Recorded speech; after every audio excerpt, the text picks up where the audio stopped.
Gregor Benton. So well, it's 9:05 now. So I'll just introduce the speakers again as more people are coming in. So Promise is an activist and writer from Hong Kong and lives mainly in Los Angeles. He's a member of Lausanne, which is a broad left collective of writers, artists, and organizers of the diaspora from Hong Kong and building left solidarity with Hong Kong's social movements. And you can follow it at Lausanne, LAUSAN.HK. And our other speaker is Gregor Benton. He is a professor of Chinese history at Cardiff University, researching modern Chinese history, dissent under communism, and the Chinese diaspora. He's authored a number of books, Mountain Fires, The Red Army, The 3-Year War in South China, 34 to 38, and translated Maisie's Hufang's Prison Years. So I think we'll kick off the meeting now. So if Promise, do you want to go ahead, and I'll wave at you in 15 minutes or so, and then we'll take Greg. Okay, welcome. Great, thank you, Fred, for the introduction, and nice to meet everyone here. Yeah, I've been just kind of harping on similar points in various talks in the last year, so forgive me if there's some rehash materials for folks who have seen me speak or read some of my writings before. And I should also mention I'm also a member of Solidarity in the U.S. It's my kind of background is a bit complicated, so I spent some time, I was born and raised in Hong Kong, but at the same time I spent I spend most of my life now in the U.S. and of course with the repression now, it's the situation's a bit more complicated. So. Right, on that note, yeah, thank you, Anti-Capitalist Resistance, for inviting me to give some brief, short remarks on this discussion. So I'll give some report on what's going on in the Hong Kong movement. And I think I'll end up with having more questions than answers. So I look forward to discussing with other comrades in the space for what the future would look like in the face of a very bleak downturn now, right? And so the Hong Kong movement continues to face a very rapid downturn since the wake of the national security laws beginning in July of last year. And the pandemic has given license to the government to strengthen their policing operations with recent guerrilla-style district block lockdowns under the pretense of containing suspected infection cases.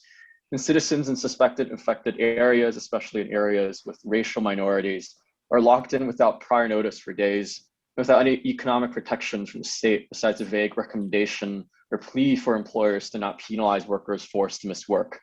The Hong Kong government's strikingly successful containment of the virus, in deep contrast to our governments here in the UK and the US, is still a false model of progress, forcing Hong Kongers to choose between safety and democratic rights.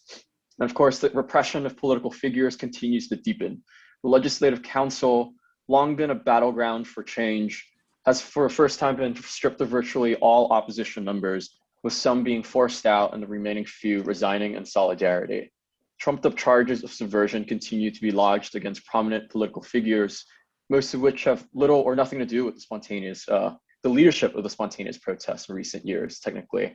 And almost every prominent pro-democracy activist who has had any political positions or ran for ones recently, like in the unofficial primaries, are detained now. Almost all political news in recent weeks have been reduced to trial updates, and almost all activism now, or legal activism, has been reduced to letter writing for detained comrades, or occasionally turning up at the courthouse to show support, or very, very small scale street stands for small organizations recruitment. And labor leaders like HKCTU's Carol Ng and Winnie Yu, the kind of leader of the chairperson, or the former chairperson of the Hospital Workers Union, newly formed in the strike early last year, have been indefinitely detained. But the new unions continue to persist, though some in better forms than others. Some have disbanded under pressure. For example, the Government Workers Union just announced their disbanding in fear of retribution to its workers in the belly of the beast, with its chairman announcing his resignation from his job just last month. And Winnie Yu, has announced her resignation as the elected chair of the Hospital Workers Union from prison. Others like freelancers, speech therapists, hotel workers, restaurant workers continue to slowly and quietly hold members' events, flyer for some awareness in the streets, and not without police harassment, and other smaller scale and low-key programming with some support from the Hong Kong Confederation of Trade Unions. The strategy here, of course, is not just to dismantle the opposition leaders who have had minimal control over the masses anyway, but also to frighten anyone away from organizing and building power. Despite the many uprisings in the post-Hanover period, there has always been a sentiment of fragmentation and atomization in Hong Kong's opposition politics, with a weak tradition of democratic mass organization building that can sustain itself. I'll unpack this analysis more, perhaps later, but the point is this weak point is further exacerbated by Beijing's mode of repression, which further sows fear and distrust among activists. More so than ever, organization is associated with conspiracy, infiltration, and surveillance in a now openly authoritarian system. With most, if not all, political leaders criminalized, the unions struggling to maintain their membership in the face of this wave of repression, let alone having clear left-wing organizations in sight. And how then should allies in the West extend solidarity to Hong Kong in the start period and figure out this milieu? The truth is the new unions faced great obstacles, propelled mainly by the passion of the movement rather than organizing around the workplace and workers' rights. The Hong Kong unions faced a double threat of withering away due to direct state repression, or withering away because workers' consciousness cannot be clearly established in the long term. What Hong Kong and Chinese workers share is that there has been arguably little or no local tradition or history of organized democratic mass movement building on the basis of class identity to be readily located in recent years beyond spontaneous and more localized forms of uprisings. Just as one can argue that some of the kind of major final upsurges of organized mass workers organizing dissipated in China in the hands of Kuomintang's repression in the 1920s, both the British and Chinese regimes have sought to erase any such political elements in Hong Kong at every turn, historically speaking, and in the contemporary period. Successful efforts to organize workers from the organized left has been absent since the active Trotskyist groups of the 1970s and 80s, of course, with the notable exceptions of left-wing collective Left 21 and the dock worker strike almost 10 years ago. But that energy and infrastructure have dissipated with the rise of localism and the non-ideological upsurges of the last decade. As Marxists, we should not be surprised by the capacity of working class people to self-organize, as we've seen in this new union wave in Hong Kong, despite the lack of left-wing and workers' movement history. But also as Marxists, we must self-reflect on the reality that this union wave was not the product of socialists strategically organizing the working class en masse, and that the chances are the reality might not shift anytime soon. And perhaps the only Marxist organization, City Socialist Action, is incredibly small with little influence in mass workers' organizations. There are leftists of different persuasions, Marxists, anarchists, and etc., though they do not organize collectively for a variety of reasons. Infighting, fear of repression now even more so after national security laws, and thirdly, no local model, successful collective organization that's sustainable to really look to.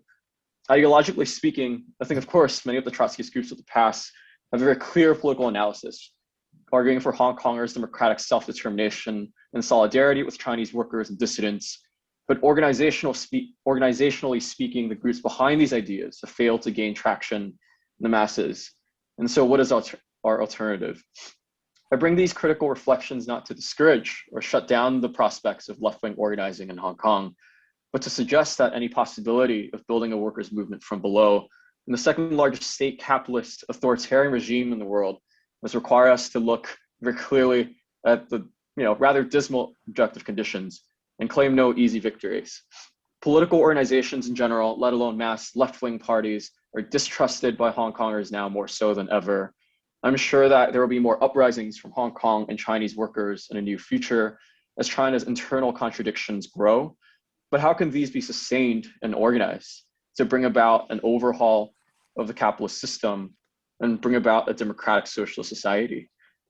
Many of the unions are still active, just as many in the diaspora are looking for new paradigms that they have not encountered back home. We must continue developing relationships with these unions while they struggle to persist, to offer them as much political resources and solidarity as possible. And while union leaders like Lee Shuk-yun and Carol Ng have been in the spotlight and forefront for political repression. Hong Kong Confederation, the HKCTU staff, and also rank and file trade unionists that have emerged from the last couple of years have actually been doing most of the on-the-ground work of keeping the new union memberships going as we speak, with little spotlight.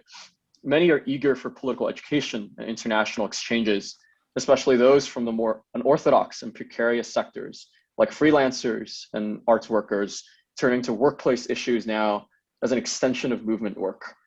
And at the same time, Hong Kongers actually, by and large, still have no coherent framework of how to understand trade unionism, including workers and the unions themselves.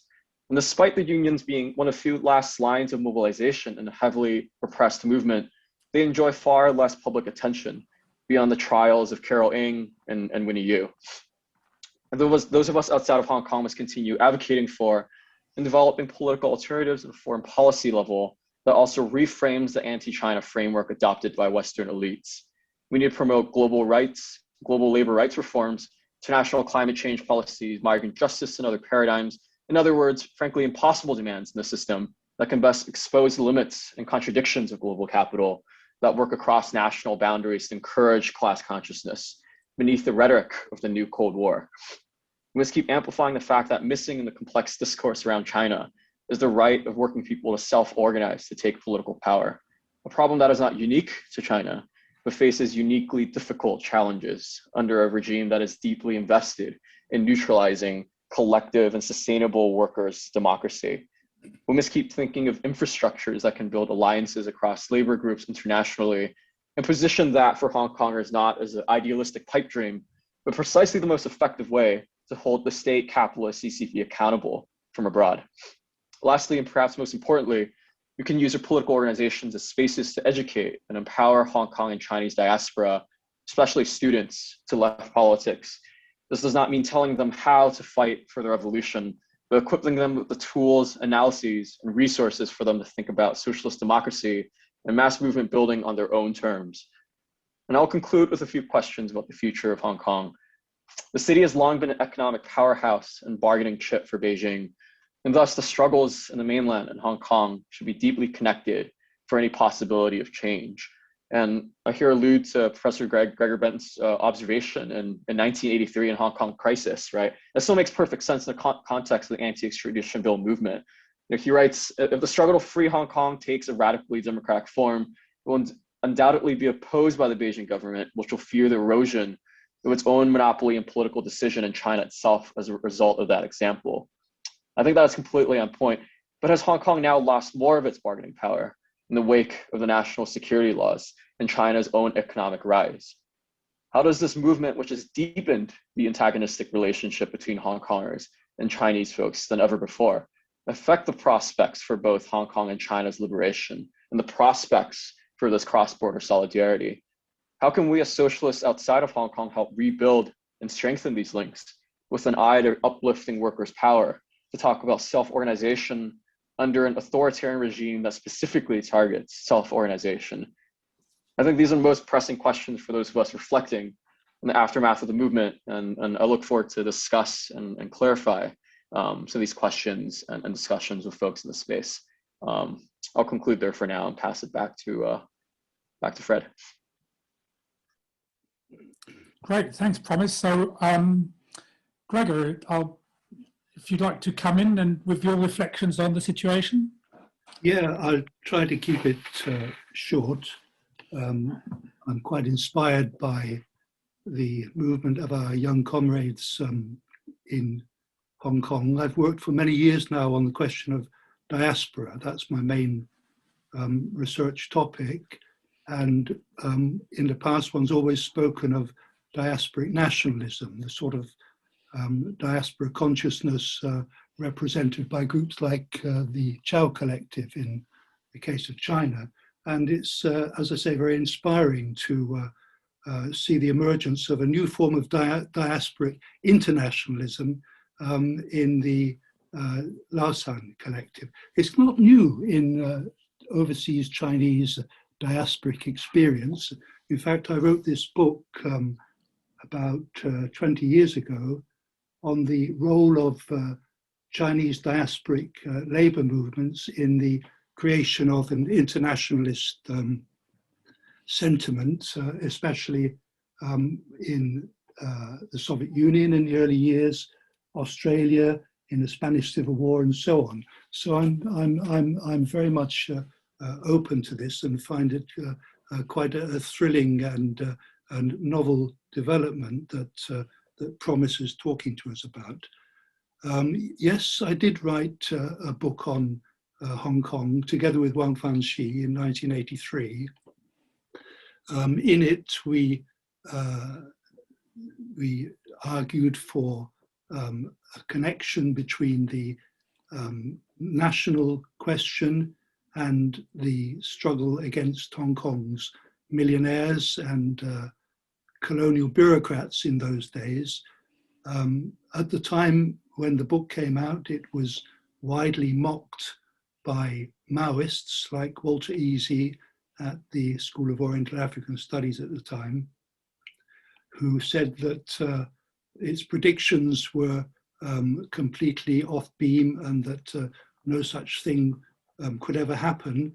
Now, of course, Hong Kong has become a hotbed of political dissent and of an important node in the development of political consciousness, one would hope, in China.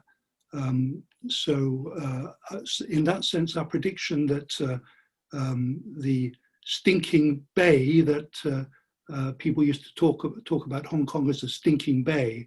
Hong Kong means fragrant bay in Chinese, and we said that the day would come in time that the stinking bay of Hong Kong would perfume the air across South China, and I think that that prospect is now open, and one can look forward to it.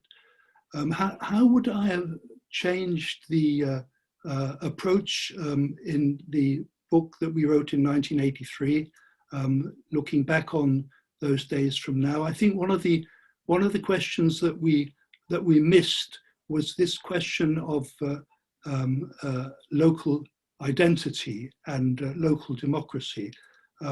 Localism has always been a feature of the Chinese Revolution, beginning with Mao Zedong, who spoke about the need for Hunanese autonomy in 1919.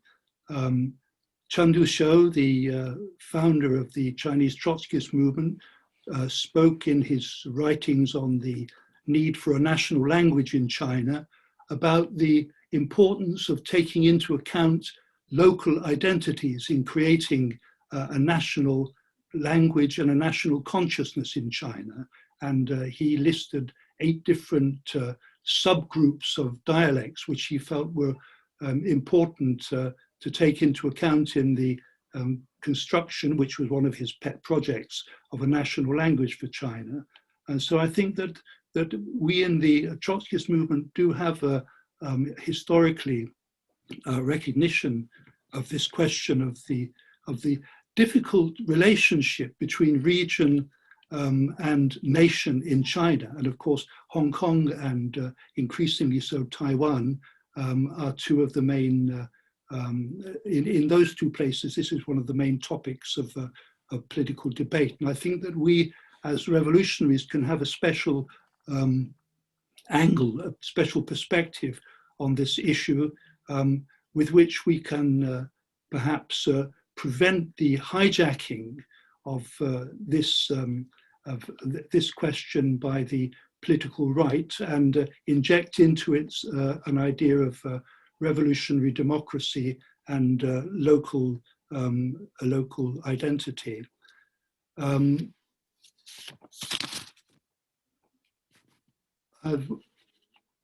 I think another point that we should perhaps,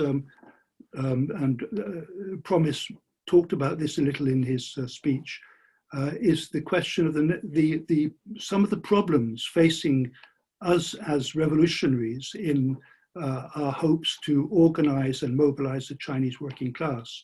I think there's far too much facile optimism because of the huge number of strikes about the future prospects of the revolutionary movement in the and its relationship to the Chinese proletariat. The Chinese proletariat is deeply divided in many, many respects. Historically divided between a state sector which stands apart or did stand apart for many years and was pampered and nurtured by the state, and a huge informal sector which is itself deeply divided into different groups from different regional provenances in different parts of the country. And this is a very difficult problem for the revolutionary movement in China, and it's one that we must face up to, the divisions and diversity of the working class that we view as the future carrier of revolution in China. In Hong Kong, this is also the case. It seems to me, I was in Hong Kong briefly during the umbrella movement, and it seemed to me that there was a complete absence of awareness or interest in the huge number of tens of thousands, hundreds of thousands even, of non-Chinese workers active in some of the lowest positions in the Hong Kong labor movement. Filipinas, mainly women. The great majority of them are women, and it's important that just as in China itself, this is a question that we must deal with. In Hong Kong too, it's important that the question of the migrant workers is taken seriously, and that their potential, which is great, given their ties to the labor movement back in the Philippines, that these different threads are pulled together and made productive. I mentioned the Chao Collective and the Lausanne Collective, and how exciting these two projects are. The Chao Collective, for those of you who are not familiar with the politics of this, is a nationalist, China-focused group, and the Lausanne Collective is the opposite of that. As I said, diasporic internationalism would be perhaps a nice term to use of it. I think that it's important that the Fourth International and the revolutionary movement takes cognizance of this diasporic dimension. It's very difficult to influence China from within because of the secretive and repressive nature of the regime. But China has a special feature that most other countries lack, which is a huge and ubiquitous international diaspora, which itself faces problems of racist discrimination, exclusion, xenophobia, as witnessed under the Trump regime, and now again under the Biden regime in the United States, and of course here in Britain as well.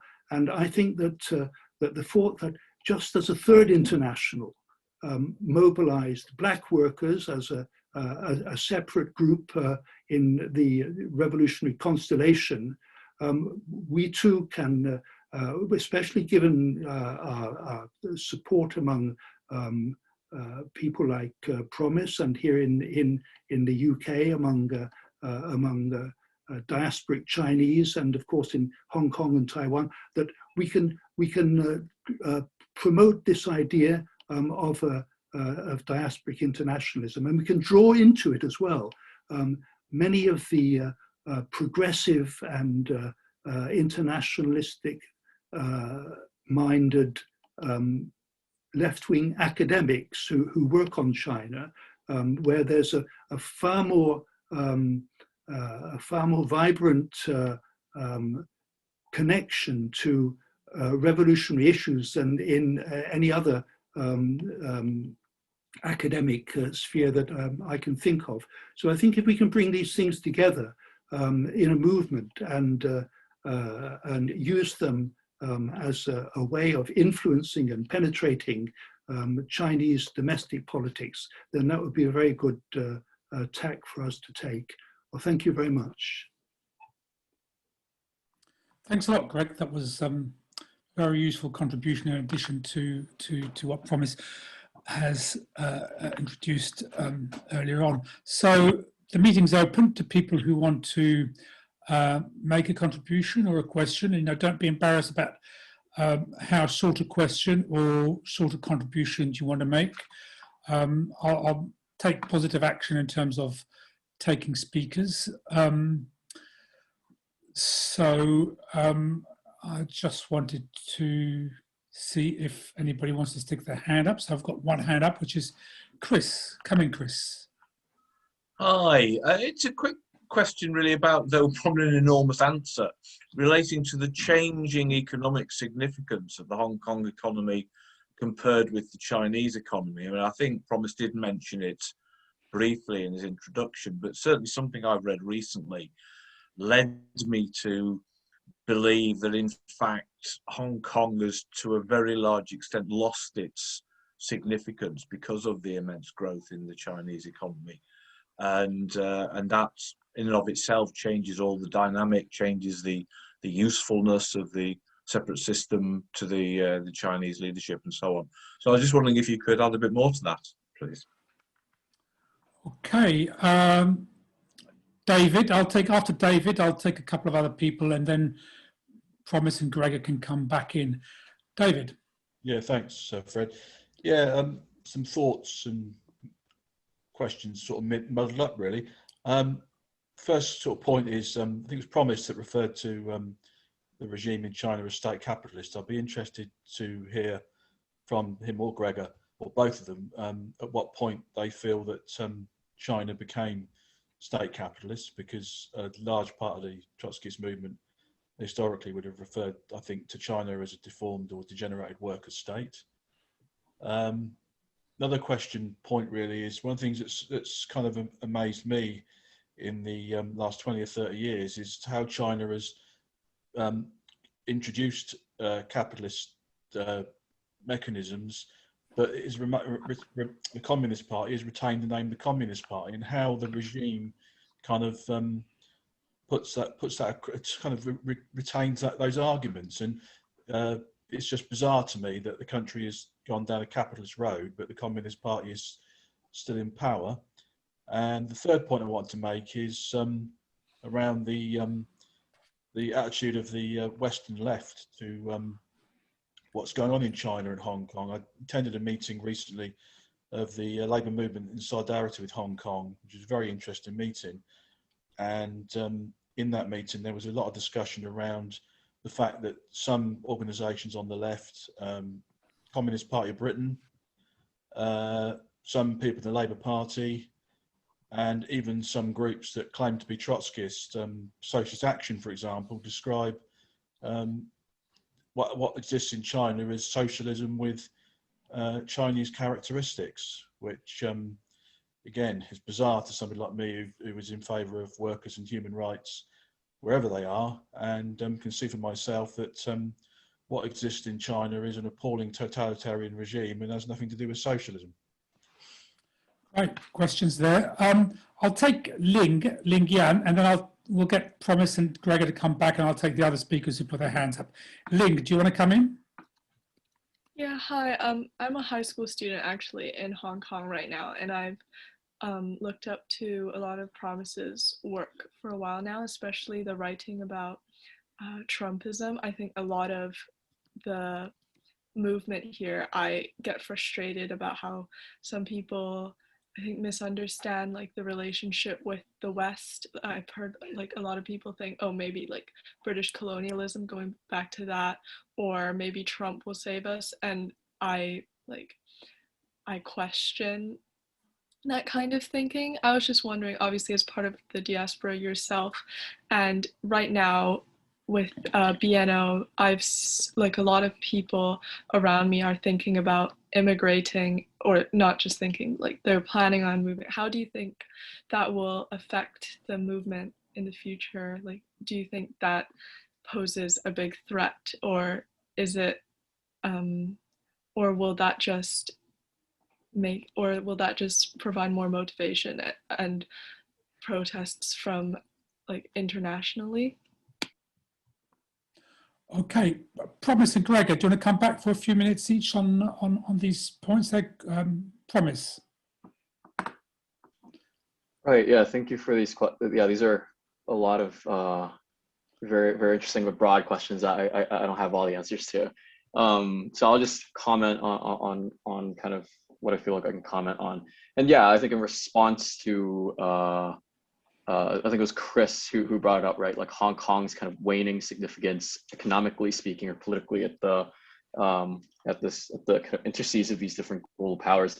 Yeah, I would actually, yeah, I mean, I would defer a little bit more to Gregor in terms of you know, his assessment to that too. But I think definitely, you know, more so than ever, you know, the movement in the last 2 years, right, and seeing the kind of extent of the repression, especially starting with the national security laws, has shown that Beijing feels like it has the power to take away more of that autonomy without that, with a bit more free reign than it has done before, right? And I think that does show something about yeah, like I think the kind of positionality of Hong Kong, and this speaks a little bit to David's question about, you know, when did China turn fully, or my assessment of when it turned fully state capitalist and things like that, is, you know, in the 80s, and this is something that, you know, Gregor and a lot of folks have written on about, right, is Hong Kong being a very important port and point in which, you know, China in a sense learns and kind of experiments with, right, and gets a lot of its kind of foreign capital to kind of sustain its to sustain or slowly transform its economy, right?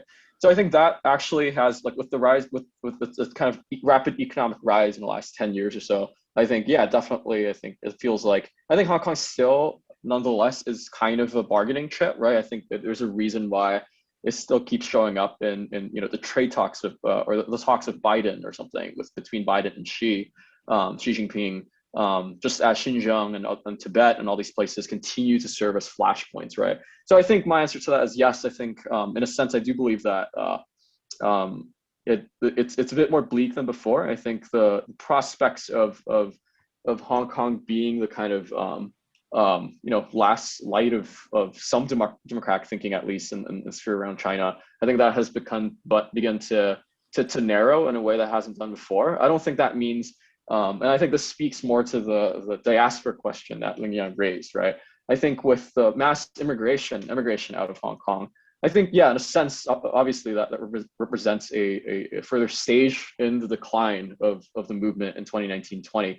But Hong Kong has experienced many ways of these immigrations, right? And I think the thing I want to point to is how this opportunity of, you know, just the discourse of the BNO, right, and the influx of Hong Kongers into other parts of the world, I think these provide, right, opportunities for political education and change, right, in a sense.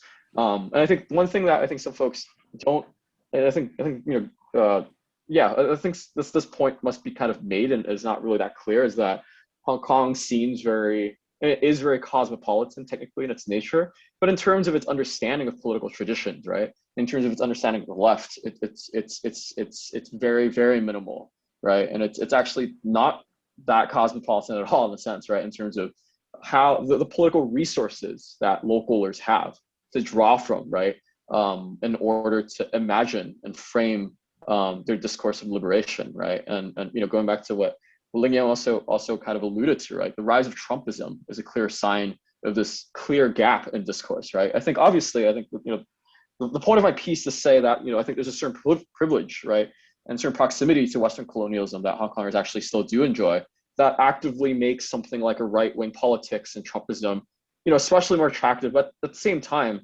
I think I want to note the fact that there isn't a clear alternative, right? If you talk about the left in Hong Kong, no one really knows what that means, right? Or they would think that just means the CCP, right? That people associate the left with authoritarianism, with a bunch of these other things, right? And there's a kind of basic misunderstanding or lack of understanding of diversity of left discourse to even draw upon.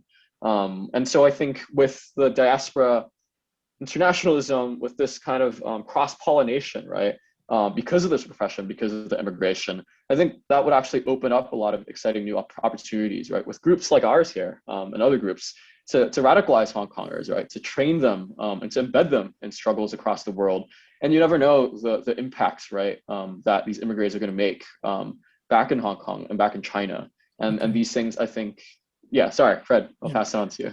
Yeah, no, I just want to get Greg to come in for a couple of minutes. Yeah, on the economic development of Hong Kong. I mean, Hong Kong was always an artificial balloon in the sense that investment from Shanghai and Guangzhou flooded into Hong Kong and artificially grew it over many decades. And of course, that's coming to an end now. And the view of the regime in Beijing and in Guangzhou is that the Hong Kong economy will be gradually reabsorbed into the mainland economy, the Bay project, the Bay economy, if you like. So I think that that's what's going to happen, and what that means for us as revolutionary socialists is another question.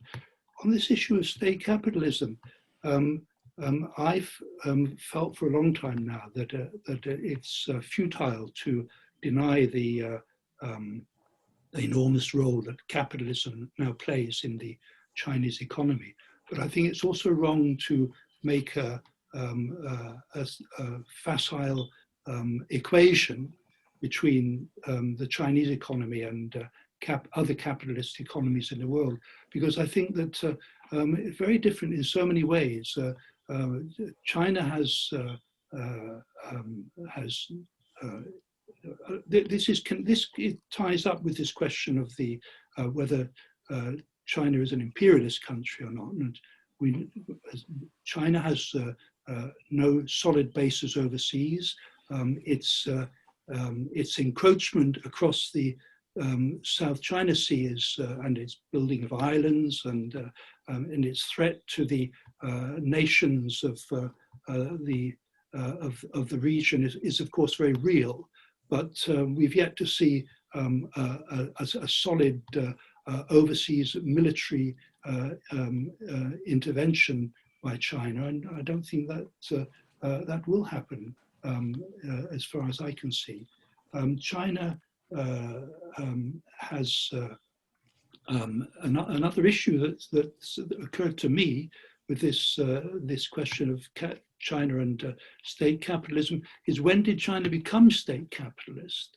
If China is a capitalist country, then was it always a capitalist country, or was there some point at which a counter-revolution was carried out and what used to be a socialist country then became a capitalist country? If so, I can't see when it was. I mean, a lot of people talk about the Cultural Revolution and the 1980s strike movement in China and so on. I can't see it. So it raises all sorts of questions about the nature of the Chinese regime starting in 1949. And it's something that perhaps comrades will want to discuss now. Right, thanks, Gregor. I've got Simon, Ben, and Charlie. I'll take those next three and then come back to the Promise and Gregor for their views and reflections on those. So Simon, for a few minutes, yeah. Thank you. Just very quickly, I think that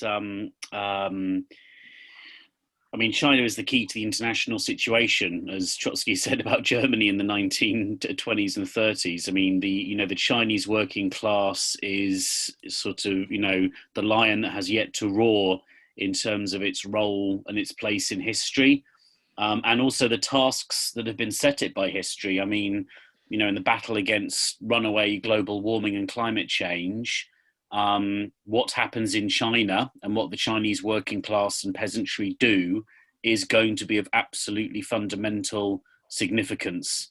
And also in China, it's a fascinating country because it is a country which, is ruled by a Stalinist party. It is a country which clearly is capitalist now. I mean, the law of value dominates the economy. Whether it's mainly state-led capitalism or not, I don't think is the main question, because the task posed in China is not sort of just an anti-bureaucratic revolution, or it's not just a kind of stages revolution of can the working class, kind of build a liberal democracy.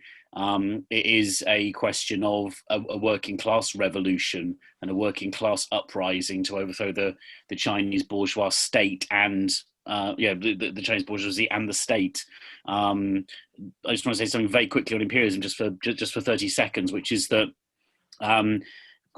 Gregor's right about the question of Chinese militarism. But for me, the fundamental question of imperialism or not is not necessarily whether they've been engaged in military conflicts. It is the question of foreign capital export. And China is a major exporter of capital now, obviously primarily in Africa, but in other places as well. China is, rapidly trying to position itself as a global, well, certainly a regional superpower, but increasingly a global superpower. And there are a number of countries that look to China as a potential hegemonic force, or at least like a force to counterbalance US imperialism. And so that is going to be a major factor this century. It is going to be the question of whether, the world is remade in China's image as China emerges as an imperialist power or not. Thanks, Simon. Ben. Hi, comrades. Thanks for the meeting. Really interesting. And a lot to think about. I want to throw in probably a too short point about politics and then something about organising. Just on the question of what is China and when did it become what it is? I think clearly the people here agree that what China is now is nothing resembling socialism. I think there is, in parts of our movement, sort of slightly worrying nostalgia for Maoism that sort of imagines that the sort of Dengist turn was a sort of capitalist counter-revolution against some, flawed but defensible socialist projects. And I think just looking at the sort of, on the first and primary condition that Marxists and Trotskyists and anyone with a serious Marxist analysis should look at, who produced that revolution? Was it a working class revolution? Was it conducted by workers, and did it put workers in power? And I think it's very clear that neither of those things are true, and to a great degree it was conducted against workers, or at least with workers as a sort of the CCP wanted them to be as passive as possible in that process, and it did not put them in any kind of power, either politically or over their own, over the wealth that they produced. So whatever you call the regime that resulted, I don't think we can have any delusions that it was a workers' state or any kind of socialist project.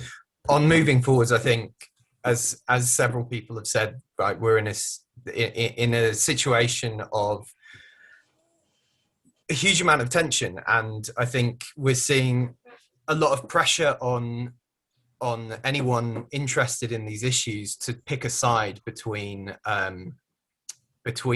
the CCP apologists. I'm speaking here about those of us in the West and in other countries, to pick a side between the CCP apologists or between the sort of the hawkish cold warrior types of our own governments. And I think that is only getting more intense. And so I think it's incumbent on us to find ways to work together and build the sort of, perhaps a controversial term, build the third camp, but build those socialist forces that see neither of these as an alternative to be supported. David mentioned Labour Movement Solidarity with Hong Kong, which is an initiative that's seeking to organise support across the Labour movement with a small L, not a big L, in solidarity with the Hong Kong democracy protesters, and in particular the Labour movement. I'm involved in the Uyghur Solidarity campaign, which is taking a similar approach to the repression in East Turkestan, in Xinjiang, which is colonized by China. And we and some of the people here have been involved in trying to bring together some discussions recently. In the autumn, Anti-Capitalist Resistance put your names to a statement against Beijing and Washington for international workers' solidarity, which kind of set out a perspective that I think we need to advance. And those of us who signed that have been having some discussions recently, which I would really encourage ACR comrades to join, not just in Britain, but discussions with comrades in various different countries from Hong Kong to Canada. So I'll wrap up, but I will put a link in the chat to the Uyghur Solidarity Campaign, the statement, and please do get in touch with us to join those conversations. We want to build days of action coordinated around the world in solidarity, specifically from this perspective. Thanks, Ben. Thanks. Charlie. Great. Thanks to Promise and to Greg for excellent introductions. On the question of what sort of society China is, I think Gregor hit the nail on the head when he said, if it was a workers' class, if it was a workers' state and now it's capitalist, when did that change? Because I've seen a number of attempts to answer that question, none of which have been in the slightest convincing. I remember at the time of 1989, there were arguments on the one hand that 1989 was the turning point, the point of capitalist restoration, and on the other hand that the revolt of 1989 was a revolt against capitalist restoration, both of which seem to me to wholly misunderstand the nature of what actually happened in 1989. So I think it's more useful to think, to look at the way in which the CCP has entrenched it, has managed to retain its power and its position, and in particular to look at what happened after in the 1980s and 1990s compared to what happened after the fall of the USSR. You did not see the wholesale privatization that happened in the former USSR and in Western Europe, and as a result, the fact that the state retained a key control over the economy is one of the key reasons why the Chinese economy massively expanded, whereas Russia, Eastern Europe, and so on and so forth went into massive decline. And I'd also want to echo Simon's point about understanding China's export of capital and the way that China behaves in Africa in particular, but also to a greater extent to an increasing extent in Latin America, as being the keys to thinking about the way that China as an imperialist power, not worse than the Western powers, but actually, interestingly, if you read African researchers, what they talk about is how China is no different than the way that Western powers behave. But I wanted to also pose two specific questions, one to Promise and one to Gregor. The question to Promise is about the nature of the new trade unions, because one of the things that I thought was encouraging about the rise of the new trade unions was that the movement would be able to better root itself in economic struggles in individual workplaces, building up union, in the way that Rosa Luxemburg describes in the mass strike, as working class mass movements go from political struggle to economic struggle. That doesn't seem to have happened. Was that not the perspective of the new trade unions? Did they try to build workplace struggles and get pushed back? What happened there? And on what Greg said about localism, it occurred to me that one of the problems with the localism of the movement is that 30 years ago, it would have been relatively easy to reach out from Hong Kong on the basis of a, if you like, Cantonese consciousness, because it seems to me that Cantonese-ness, for a better English term, is one of the sort of key components of Hong Kong's separate identity. But of course, the growth of a new migrant working class, which is drawn from all across China, means that the extent to which the movement uses Cantonese, uses old style characters and so on and so forth, is actually counterproductive in terms of reaching out to that new working class. And it struck me that on a couple of places in our news book, Hong Kong in Revolt, he talks about a split in the movement between those parts of the movement that were consciously trying to use Putonghua, trying to use simplified characters, trying to reach out to workers who are coming across the board from China, and those who emphasized the separate nature. And again, I wonder if Gregor and obviously Promise could say something about that. Right, thanks. I'll bring in Promise and Gregor, but just to let you know, after Promise and Gregor come back, I mean, we've got Terry, Patrick and Dave in that order, but if there's any new or young comrades or women comrades who want to come in, you know, don't hesitate to put your hand up. You know, if it's a question or a short contribution you want to make, you know, don't hesitate to do that, and I'll take you. Promise.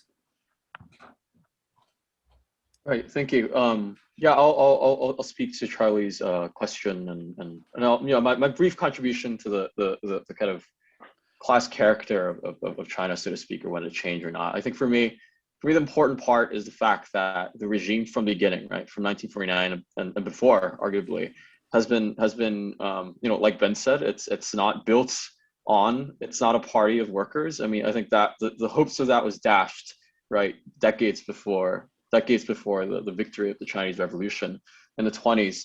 And at the same time, I think this is something in Livio Maitan's book, right, decades ago, talks about, you know, how the CCP has systematically tried to negate popular democracy and popular consciousness, right, workers' democracy, and emphasizing this role of self-organization, right. And you can see the contradictions of this very clearly in the Cultural Revolution, when you know, or the kind of, you know, or various different campaigns to loosen up a little bit, any sort of popular or kind of democratic program to stimulate self-organization and self-organized thinking among the working class in China is ultimately negated, right? Or shifted or kind of weaponized into a tool of the various bureaucratic infighting within the Chinese state or various sections of it. So that to me is a kind of persistent feature since 1949, right? That has only been amplified and restructured at various points and continues very strongly to this day.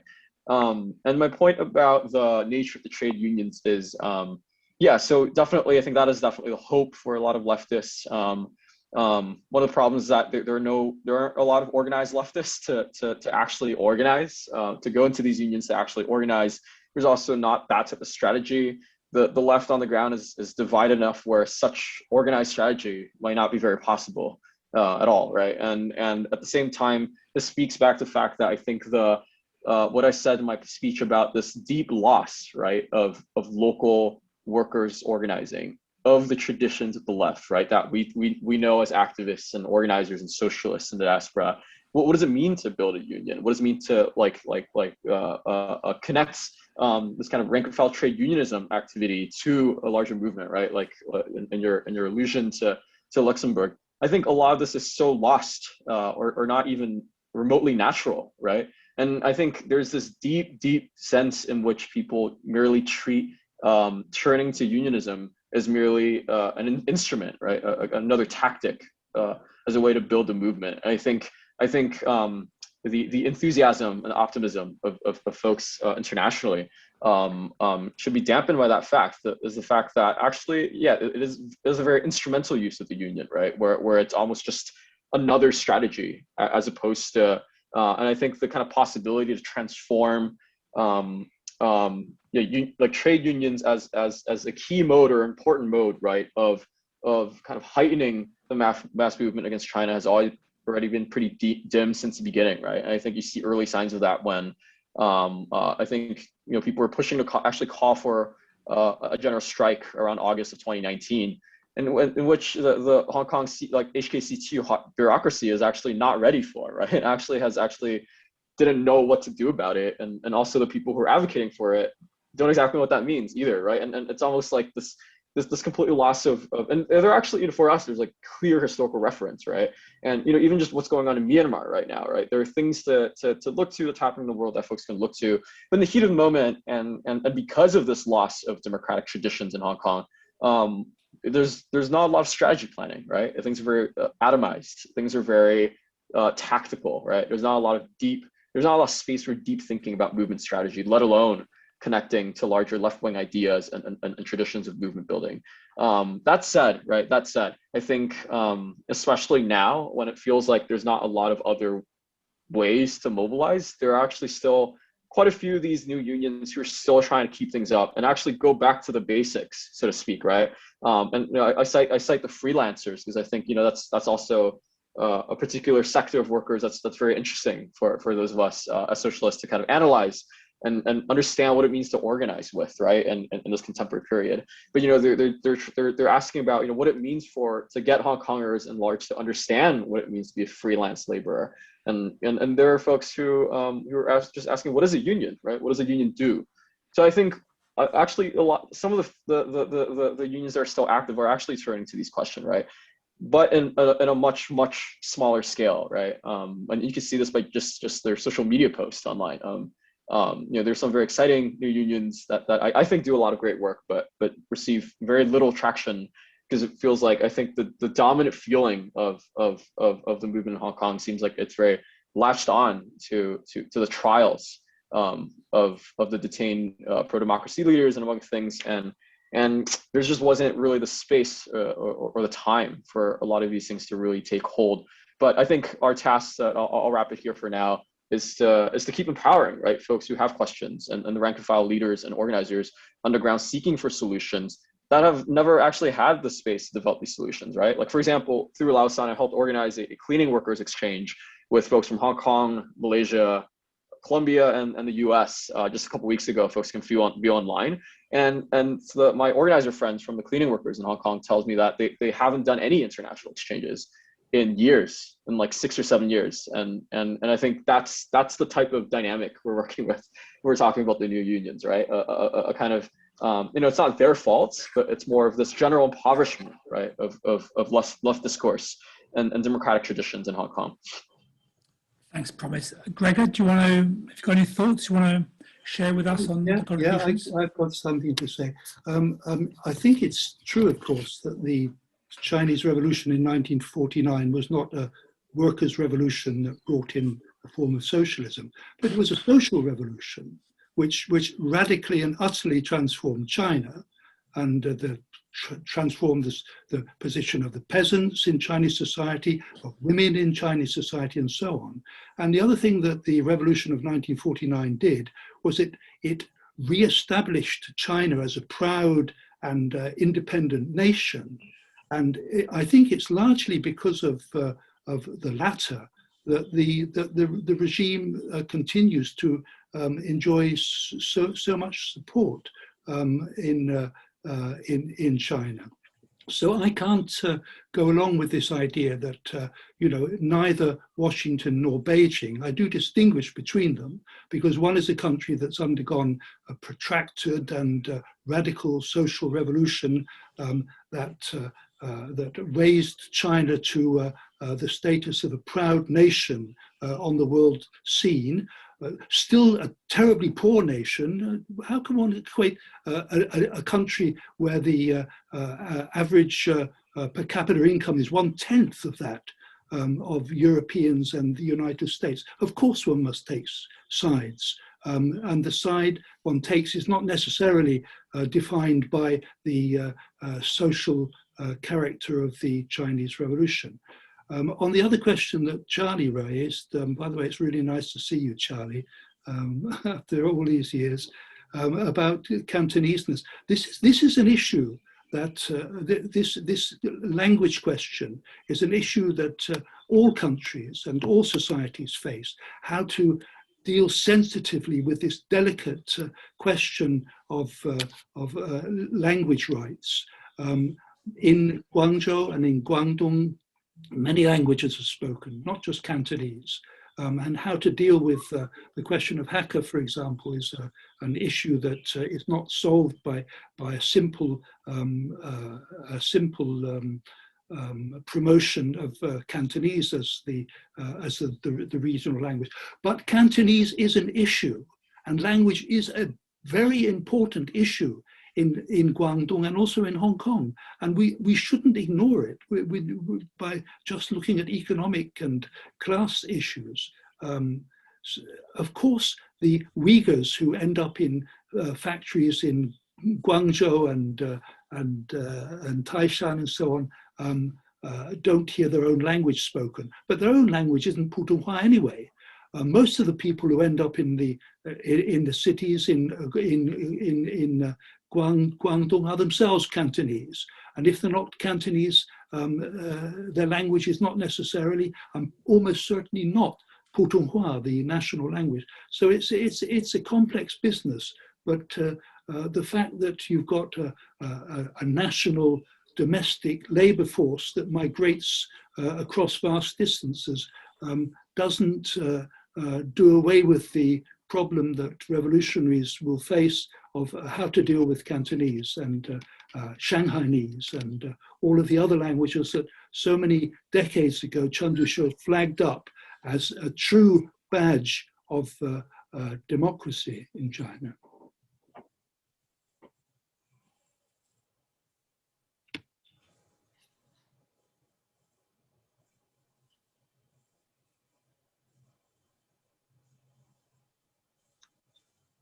I was muted. So I was going to take Terry, Patrick and Dave. Terry, go ahead. Thanks, and thanks to Promise and Greg for absolutely fascinating contributions, and thanks to everybody who's spoken so far. Three things. One is I agreed with what Simon and Ben, I think, said about China in Africa, and I'd just like to add to that I think it's a mistake to focus too much on military, although, as Greg himself said, there is military saber rattling going on in the South China Sea. That's for sure. But I think in terms of Africa, it's not just export of capital, it's also extractive capitalism that's going on, which is critical in terms of what Simon also said about climate change and China's own economy. I was in China, in mainland China 2 years ago, and whenever anybody talks about cement, as they are increasingly in these days of conversations about climate change, I am just reminded of building site after building site. I think people who haven't been to mainland China have no sense of the vast amount of construction that's going on, and I'm sure it's got even. So I think we have to assess that. Secondly, I was very interested in what Promise said in his last reply about trade unions and the work that the diaspora movements are doing. But I was also wondering whether you thought there was any scope for left currents in Western trade unions attempting to build direct links, because it seems to me that this is something where historically, in terms of internationalism, trade union to trade union links led by anti-bureaucratic grassroots up. Unions have been important in terms of sharing political lessons and not just economic ones. And whether you think, obviously it's a difficult situation in a phase of retreat, but if we were able to find the space to build some of those links, it seems to me important. And then the question that I don't think anybody's posed frontally, not even Ben, who I was expecting to, is where does the question of the Uyghurs fit into this discussion? Because it seemed, certainly, Promise in particular talked about the lack of relationship even with migrant labour in Hong Kong itself. It certainly seems to me, for those of us in Britain, then, you know, solidarity with the Uyghurs has to be a key part of what we're raising. And that's the context in which I would say neither Beijing nor Washington in terms of their attitude to the national question. And I'm interested to know if other comrades think I'm being simplistic. So yes, I agree with Gregor that it's a language question, but I think it's deeper than a language question in terms of what's going on, and that the repression of the Uyghurs seems to me to be symbolic of the repression of the whole of the Chinese working class. It's the rotting edge that has some political dynamism for us to explain what we think of the whole thing, and not just as a thing in itself, if that makes any sense.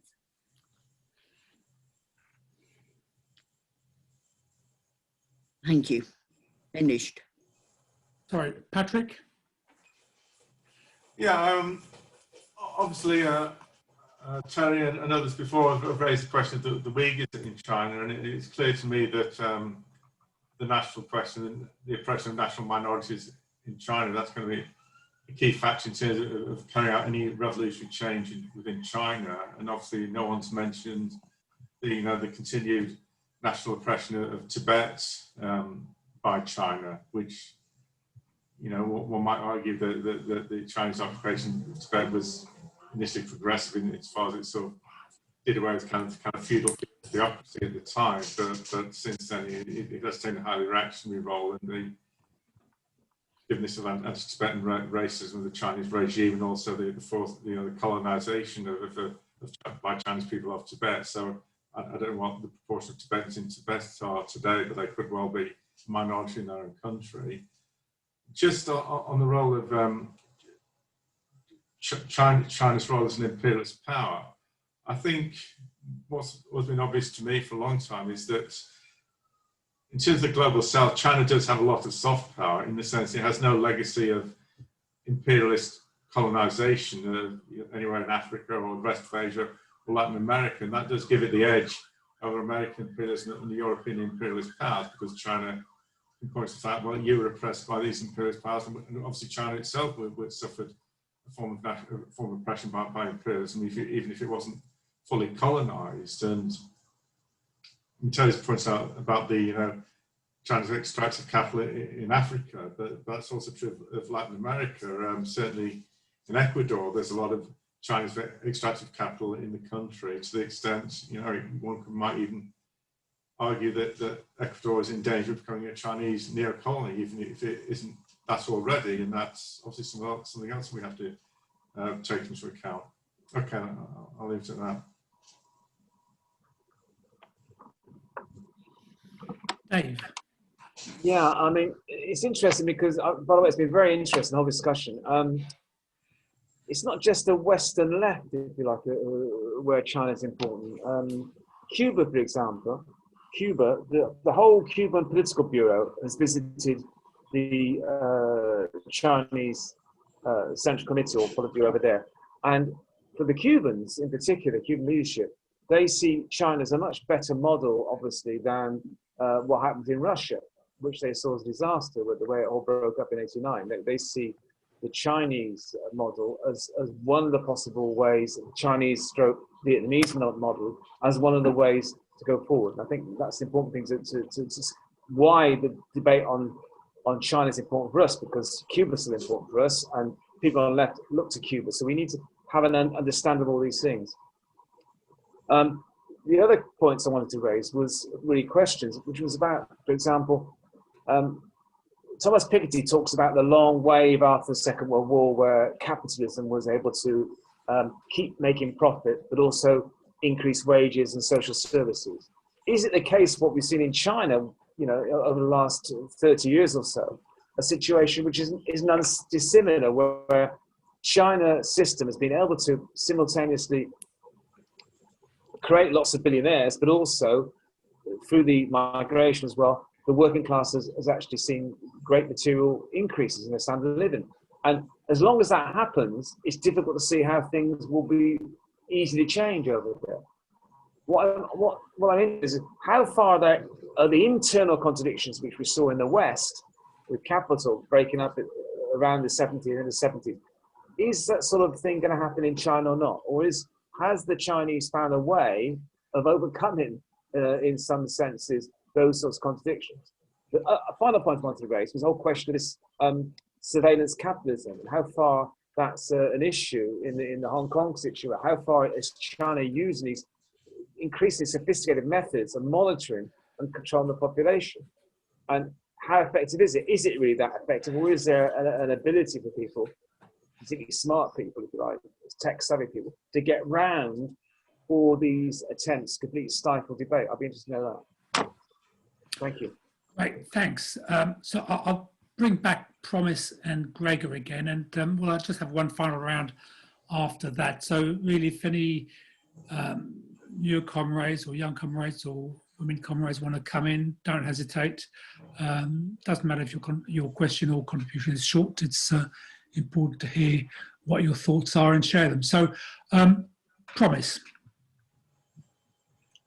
Yeah, I'll just say some scattered thoughts. One on, I'll start off by, I think for folks who mentioned the climate change stuff, I'll just recommend Richard Smith's book out from Pluto Press really quickly on China's engine of environmental collapse, to give I think a pretty good overview of the disastrous nature of China's climate policies, despite its kind of desire to talk about carbon emissions and things like that, and how the situation is still quite absolutely terrible.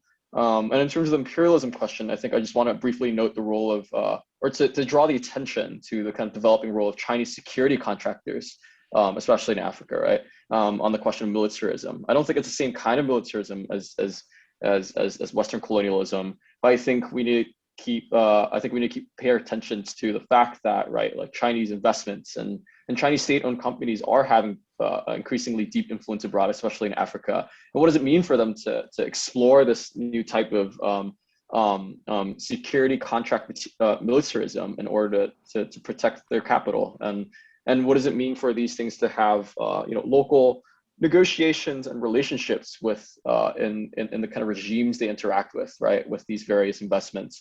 I think that's something to kind of keep paying attention to. And yeah, I completely agree with what Terry said about the anti-bureaucratic union exchanges internationally. I think that's precisely the kind of a core of some of my organizing work, especially through Lausanne, right, is to keep deepening, one by one, trying to see and analyze and power map, like, right, which unions are actually still pretty active and have the desire to connect and to really connect with them. And what Lausanne has done over the course of last year is, and I'll send a link here in the chat, is that we've done a couple of webinar exchanges, right? And these aren't exhaustive. They're kind of some more private exchanges that we've done with folks that are less comfortable with doing something public. But the cleaning workers exchange, the medical workers exchange, the sex workers exchange, all these things are a product of some of these conversations and kind of and building. And I see my role and some of our other roles as the Hong Kong diaspora leftists as facilitating, continuing to facilitate these conversations. And to precisely give this kind of political exchange that I was gesturing to earlier. So that's absolutely something we're working on, and we're already in conversation with some freelancers, arts workers, and other individuals to help deepen and expand some of these projects. In terms of the question of Uyghurs, I think that actually has a very different, a very unique perspective that we can bring to tie in some of our kind of international activism in that context. And again, just highlighting the work of Ben and others in like the Uyghur Solidarity Group and also the SOAS Uyghur student group that's been doing a lot of really amazing events. Just shout out to all those efforts. But the question of Islamophobia, right? And how that actually ties in deeply to how both Western regimes and the Chinese regime operate, right? How they kind of pivot in the same point of Islamophobia, right? How the Chinese regime has retooled directly war on terror and Islamophobic rhetoric and surveillance and infrastructure. And this question about surveillance infrastructure, I think, can't be delinked from this question, this issue of Islamophobia, right? Which I think gives us actually an additional grounding for us as international socialists to organize around both various kinds of colonialisms or state power in today's world. How actually Islamophobia or what's going on in Xinjiang actually offers another kind of linchpin for us to make a specific kind of intervention against surveillance capitalism. And let's see, I'll say one last point about the I think this was something David brought up about how it's like a lot of billionaires, but at the same time, a lot of material increases for working class. And of course, I'm sure everyone knows, in terms of I think there are widening and deep contradictions, right, with the Chinese working class. A lot of folks are still in a deep state of exploitation, with hundreds of millions of highly exploited migrant rural workers, et cetera, and like. And these situations can be exacerbated with climate change and with other kind of issues. But I think you're right. We haven't seen the same level of kind of national subversion type of thing from China. And I don't think that necessarily means that the working class in China is content with their material condition by and large, right? I'm taking the cue of another scholar I've read, right, who made the thesis and argument that actually there is a lot of dissent, right? And if you look at China Labor Bulletin, right, you can record hundreds and thousands of strikes like every year and a lot of stuff going on. It's a hotbed, right, of strike activity in China. The only thing is that most of these strikes are actually channeled and tailored towards local grievances, right? And I think the point I think the scholar makes, and I think I'm a little persuaded by this, is that and this relates to kind of Greg's point about the importance of noting this kind of national character of this kind of national pride, right? Carried on by the CCP and with the Chinese Revolution, right? And how they've really weaponized and stuck to that legacy, especially now in the last couple of years in Hong Kong, and to kind of characterize their own economic power and claim to rise, right? I think this has enabled them domestically, right, to neutralize or to rechannel dissent, right, into these local officials. So in a sense, it's always the local officials' fault, right? It's a problem of local infrastructure. It's a problem of corruption, right? That we can of course fix, but in the last instance, right, we must point back to the national unity, the national achievement, right, of the Chinese state through the Communist Party, right? And that specific mindset, right, that cultural political mindset is something that we don't see an equivalent of, I think, in Western countries, that I think is a key reason to why there is dissent, right? But why it's being so effectively channeled into these local institutions rather than a kind of large-scale systemic critique. Yeah, so that I'll end on that. I'll end on that note.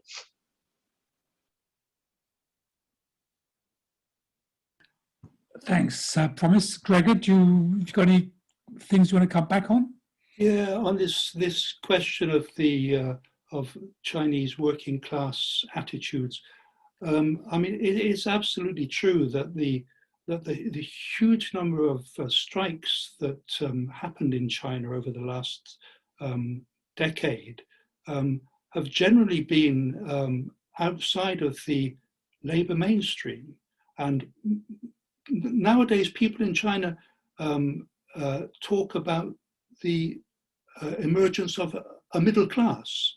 I mean, they're not a middle class in any terms that we would recognize, but many of them see themselves as a middle class because they have a comfortable life, they have savings in the bank, and above all, they can contrast themselves with the migrant workers who don't have residence rights, who have to piss off back to the villages every time there's a crisis, who lead miserable lives, whose children can't get into school or get medical treatment and so on. This is a very serious split within the Chinese working class that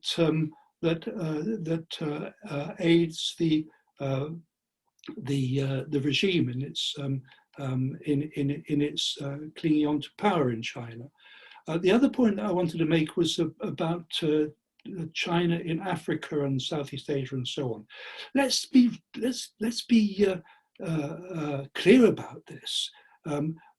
Colonialism and imperialism totally redrew the economic picture in the places that they've controlled and still control. Who are the Chinese who go to Africa? Do you know how many Chinese there are in Africa?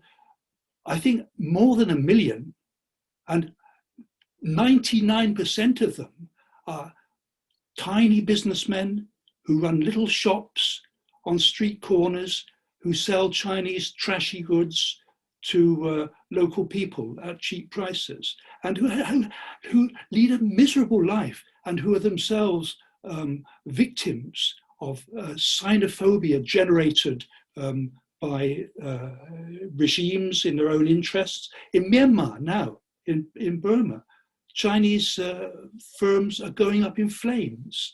These aren't big companies run by Chinese state enterprises. These are small companies run by adventurers, people with a spirit of independence and entrepreneurship and so on. This is what Chinese economic invasion of Africa and Latin America and even Cuba. You know, you mentioned Cuba. It's the same in Cuba. It's not equatable with imperialism and colonialism in the classical sense, and I think we really should understand that and know on whose side we stand when it comes to a fight between Trump and Xi Jinping. And it's not because I think that Xi Jinping is running a society that I would in any sense whatsoever approve of. It's for the reasons that I gave earlier.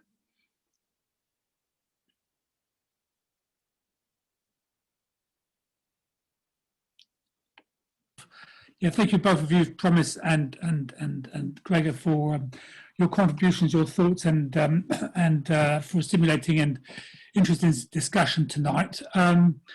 I just want to remind comrades of the campaigns there are in Britain in solidarity with the Uyghurs and against their repression. And I think Promise and Gregor made the point about the huge Chinese and Hong Kong diaspora that exists, and that we as internationalists have got a job to do, or to relate and to engage with people from China and Hong Kong who live in Britain or elsewhere, and there's many of them in universities or simply working here, and we've got some ideas which we want to share with them, and hopefully that those those political ideas will percolate back to people who are challenging the system and fighting for democracy and labour rights in China. And I think Terry also made Terry made the point about the importance of us in our trade unions. Most of them, probably all of them, have got an international department or something like that. And through our branches, through our national conferences, to raise not just the Uyghurs, but also solidarity with the fight for democratic rights, to get our unions to twin with similar unions in Hong Kong or China, if it's possible, if there's an appropriate organisation in China that it would be possible to do there, and give them some material aid.